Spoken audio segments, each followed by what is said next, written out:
All right, in today's video, we are going to go through the exact process that over 500 of our students have used to negotiate exactly what they want in their new job offer.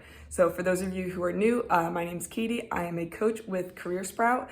We are a company that's helped over 500 professionals increase their salary by about $37,000 on average, and it usually takes us about 63 days to do that. So without further ado, we are going to dive in how to negotiate to get exactly what you want from your next job offer.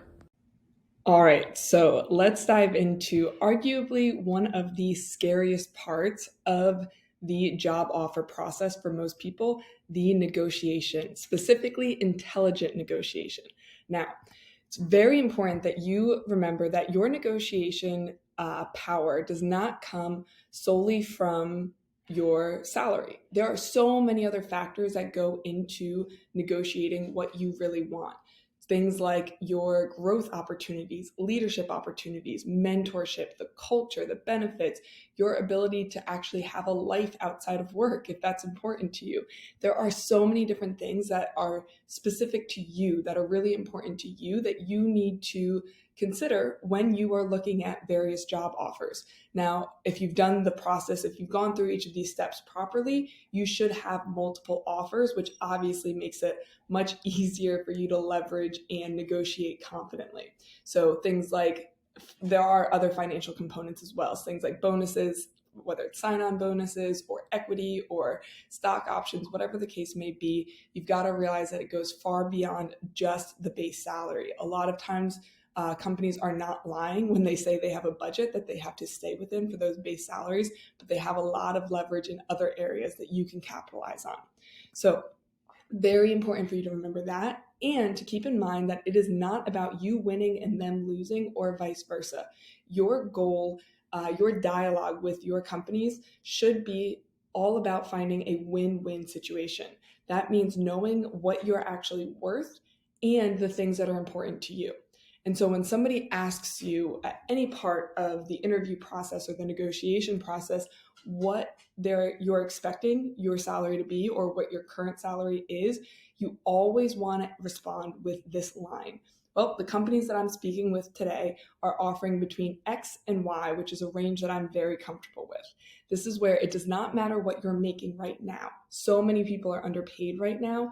What matters is what your skills, your experience, and your potential is worth to this company. So very important that you memorize that line and you say it confidently. You should practice that. And these points, they come from data. You don't just make them up. It's very important for you to go through the research process to get accurate numbers here. And the X should be a little bit higher than what you're willing to settle with. Not that you should settle, but X should be a little bit higher than what you'd be happy with. And the Y should be about 30 to 40% higher than X. Then once they have given you an offer, this is the most important part here. Once they've given you an offer, you counter by providing 3 options. This makes it very easy for you to keep the dialogue open and to make the company feel like you are in dialogue, you are looking for a win-win, because you should be looking for a win-win. So option 1 is going to be a higher salary than what they offered. Option 2 is going to be a little bit lower than that, more of a mid-range salary, plus a perk that's really important to you specifically. If a title is not important to you, or if vacation time is not important to you, don't ask for those things. This is where you can ask for the things that are really important for you. Working remotely, or a hybrid model, or maybe a higher title is really important to you for your career growth and to set you up for your next promotion or your next transition. Whatever's really important to you, that goes in option 2. And then option 3 is a slightly higher salary, but you get in writing that they're going to review your comp after a mid-year performance review. This is really important because this shows that you are looking to be in alignment with them. You're willing to prove what you are worth. That's a really valuable thing for somebody who's transitioning into a new industry, or maybe doesn't have as much experience as other candidates. That's showing, hey, I am hungry, I'm humble, I'm willing to step in here, but I know what I'm worth. And once you see what I'm worth, I'd like to review this in 6 months. So you always want to help them understand why you deserve, that's important, why you deserve what you're requesting. Now, this is where a lot of times when we work with our students, we've got to get over some level of imposter syndrome, or we've got to help them see what they are actually worth in the open market. And that's where it's really valuable for you to get multiple offers from multiple companies that you actually admire. Makes this process a whole lot easier. And it's, yes, very important to not sound arrogant at this stage. You want to make sure the data, your experience, your transferable skills, you want to make sure all of those things are doing the talking so that you're not sounding arrogant.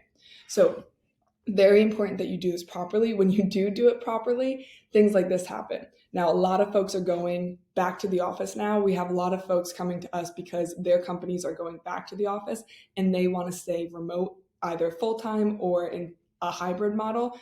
This is somebody that before COVID was even a thing, as a director level, she had already transitioned into a job and had some folks proactively reaching out to her and was able to get an additional $30,000 pay bump and the title she wanted to help her with her career growth and better work-life balance because she was able to get a fully remote job, completely eliminated her commute. This was something that was really important to her, so she made sure she included this as part of her negotiation. Now, that's something that you can take and use whatever is important to you. You can put that in you as part of your negotiation, as part of, hey, maybe you're willing to decrease this a little bit if you get this. Or, hey, I'm totally fine with starting here. Let's include this and review this here. Those things are all super, super valuable. Somebody else, she was able to go from 185 to a $275,000 base plus her total comp, all those added perks that she put in there brought her up to about $560,000, which is even more than we expected, a little bit more than we expected there. So this works even if it is an hourly job. This is effective for you. This is somebody who negotiated all the way from $65 to $90 per hour and got the title that they wanted, and even people who are landing their first six-figure job.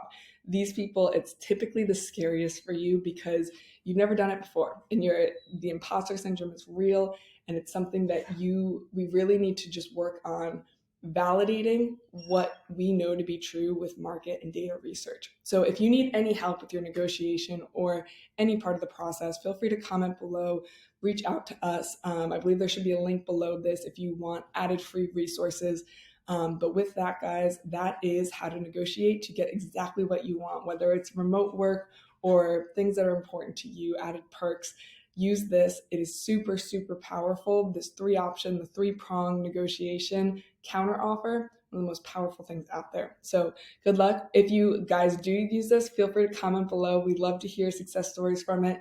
And we will see you guys in the next one. Have a good one.